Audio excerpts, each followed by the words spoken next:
I'm Alex from Family Adoption Links. Thanks so much for choosing to watch our You Can Adopt information guide. We hope it proves insightful. Let's go over some of the content we'll be covering in this presentation.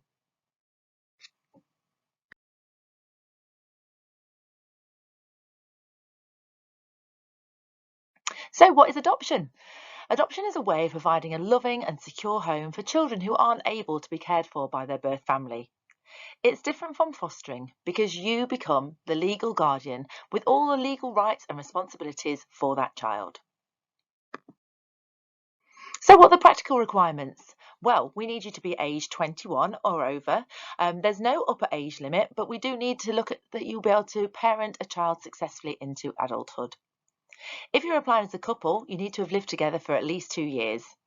You need a local support network in place, not necessarily your family. We know that people are spread far and wide nowadays, but we do need friends who might be around to offer you that support when needed. We'll look at lifestyle considerations, and of course we'll go over any criminal convictions or cautions that you may have, and that will take place at the start of the process. So emotional requirements. We're looking for people who can accept and understand a child's past history. We're looking for people who can support and help that child understand their background and their life story. We want some people who can work collaboratively with social workers. It's not an individual, it's a team bringing up of the child. And the ability to therapeutically parent, and more on that later. So why choose Family Adoption Links? Well, we're a regional adoption agency made up of 5 different local authorities, all rated as good and outstanding by Ofsted. We have a team of highly experienced and really friendly staff with a social worker who's allocated to you for the start of the process. Because we are a bigger regional agency, we have a larger pool of children to match with. And this, coupled with the fact that we have a larger pool of adopters, means we can make more successful matches. We also offer an innovative array of post-adoption support, and there's professional training across all adoption areas to ensure excellence. So let's tell you a little bit more about the adoption process. So at the moment, I guess you're in pre-stage 1. You're exploring your options, checking out websites, watching videos like this, perhaps talking to people who've already gone through the process. We then move on to what we call stage 1, an 8-week process where we carry out our initial checks and registration of your inquiry. Then there's stage 2, more on this a little bit later in the presentation, before moving on to stage 3, which is matching with the right child, stage 4, which is moving in, and stage 5, which is post-adoption support. So, some more about stage 1, what we'll be doing. As I said, it's a 2-month timescale, so we'll be taking up a number of statutory checks. DBS check, previous partners. Now, there's always a sharp intake of breath when I say this at the information event, but basically we know they're previous partners for a reason, so we do take that into account. We'll also be talking to your current employer and your previous employer, so it's probably a good idea to speak with your employer before you start your journey. We'll be taking up your personal references. We'll be verifying them, visiting them, really finding out more about who you are as a person. And we'll be keeping in touch with you. There'll be at least 1 visit to your home in stage 1. At the end of stage 1, we'll make a decision together whether adoption is the right journey for you. So what will you be doing in stage 1? Well, it's a busy time, but it needs to be. There's a lot of reports and paperwork to fill out so that we can get a really rounded view of you as a person or as a couple. So there's reflective chronology, so looking back at your past history and your life. There's some self-assessment, and there's a medical to undergo with your doctor. There'll be various forms to fill in covering finances, home safety, pets, and your support network, all things that will contribute to you becoming a better adoptive parent. There'll be lots of home preparation, so talking to your family and friends and allowing yourself time for reflection over whether this is the right path for you. We'll be giving you lots of learning, so videos, books, things to read, links to look at, so that you can be really well prepared for the journey ahead.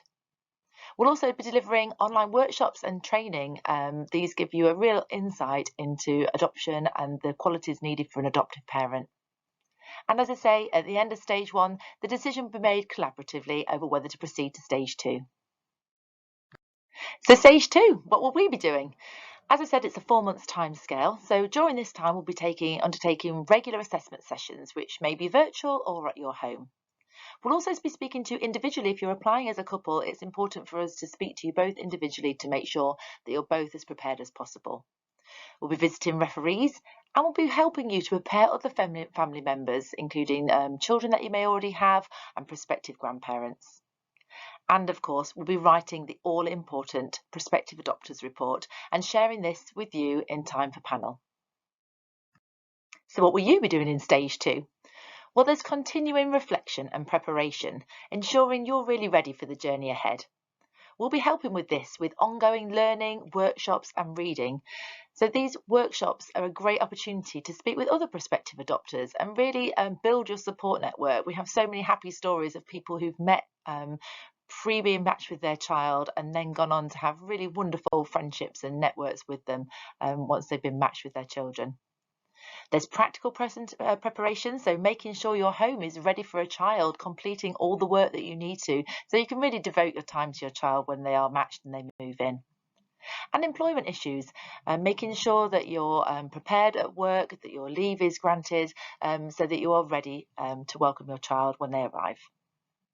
The adoption panel is made up of professionals, a medical advisor, experienced adoptive parents, and a social worker who will review the information prepared by your supervising social worker and consider it in detail. You will be invited to attend the panel to answer any questions that they may have before the panel make a recommendation on whether or not to approve you as an adopter. The final decision about your approval, however, is formally made by the agency decision maker. I hope the previous video showed you a little bit more about panel and what it is and the decisions they make. Once your application has been approved by panel, we move on to finding you the right match.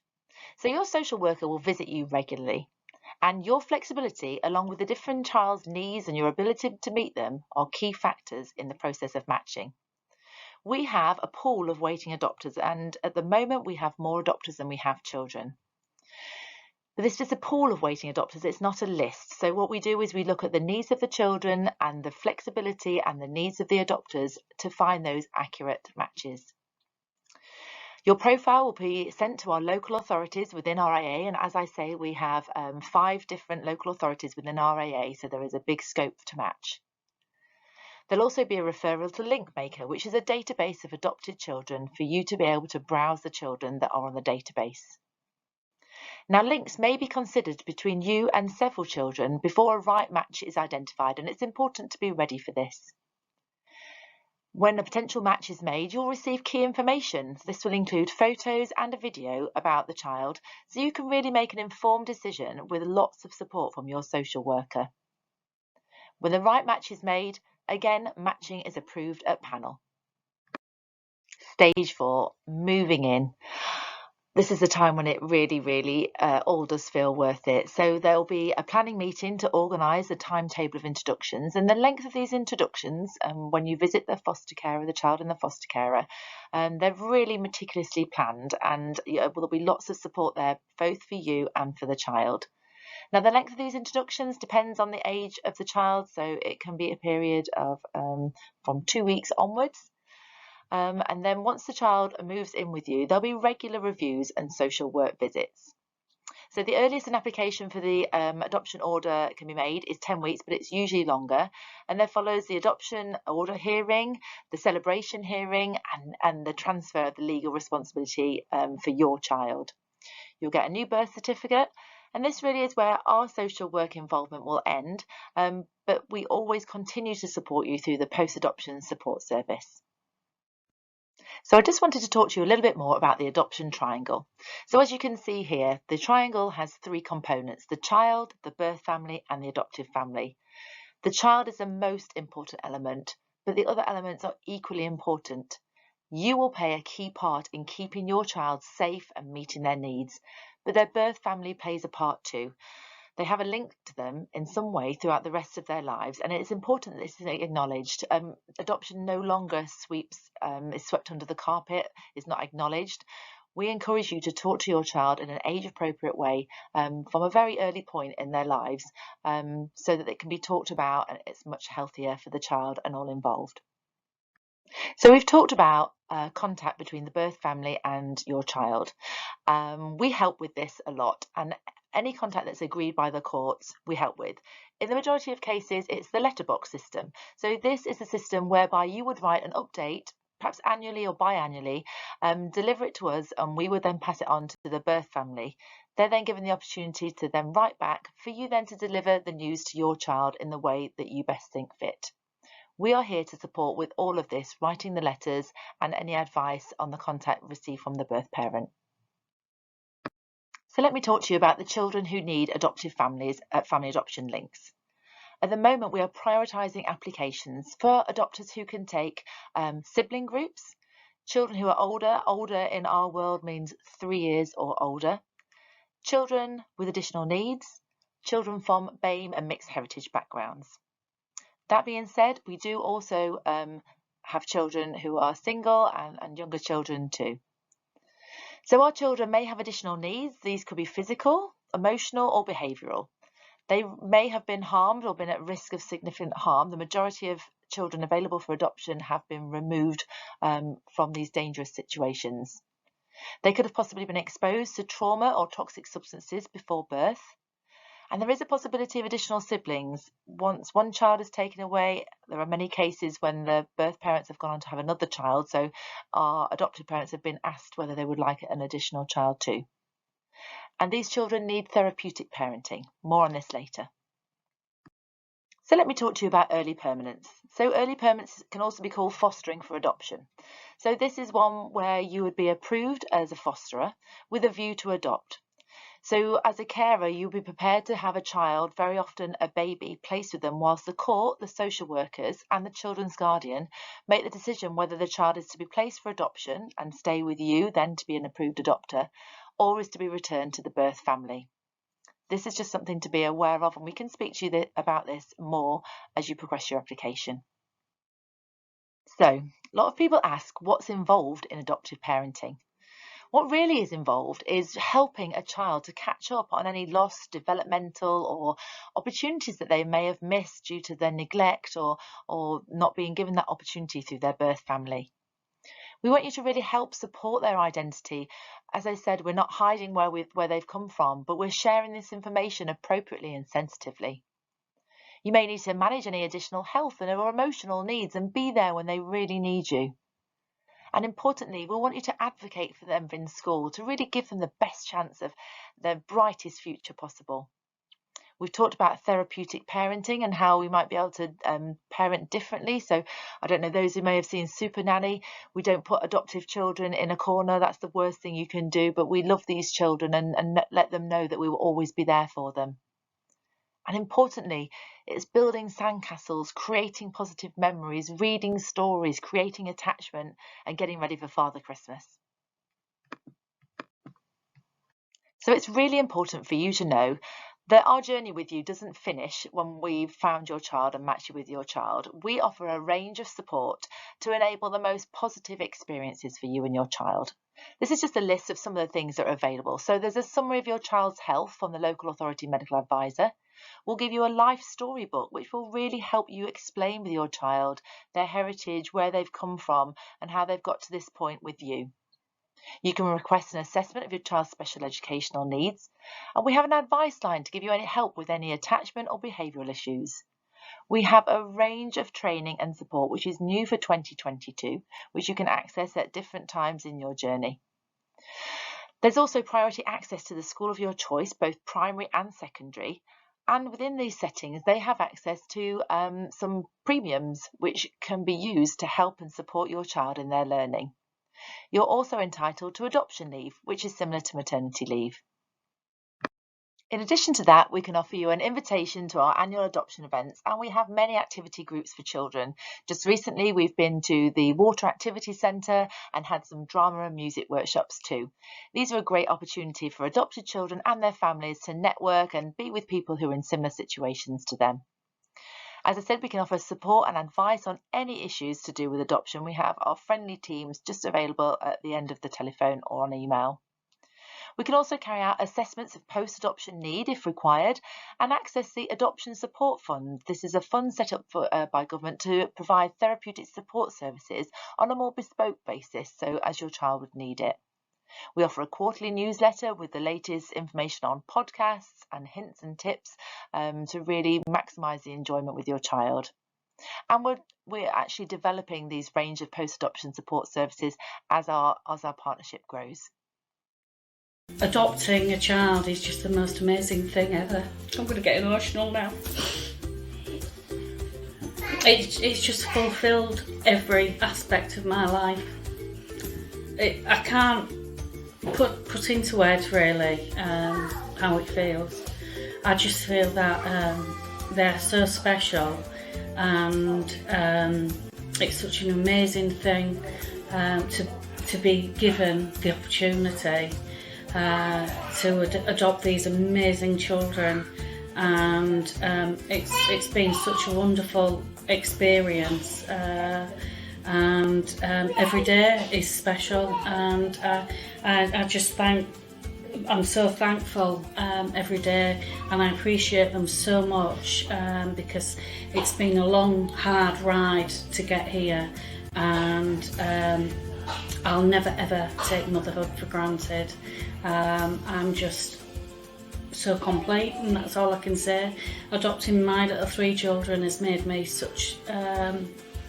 complete and so happy, and every day is just wonderful. Honestly, that video catches me every time. Honestly, it always makes me a little dewy-eyed. But these are some more top tips from our adopters. So just a list here. So they say, don't be put off or preempt the outcome. There really isn't a typical profile. And this is what we want to tell you. We have children of all different shapes, sizes, backgrounds. And this is why we need adopters from all different shapes, sizes and backgrounds. Please don't be put off. Be really open about and honest about what you want and what you can offer. So if you really feel that you can only offer a little boy of 5 a home, please tell us that, so that we know when we can match you with your right child. But be open. Choose your referees so that they best represent you. Make sure they're people who know you well and who know you positively. Be patient. The process does take a little bit of time, and it's really best not to rush your decisions. This is something that you could wait a long time for, but it's important for it to be right. Really develop your relationship with your social worker. We are a lovely, friendly bunch, and we really are working hard to make the most positive match for you. So please work with us and trust us.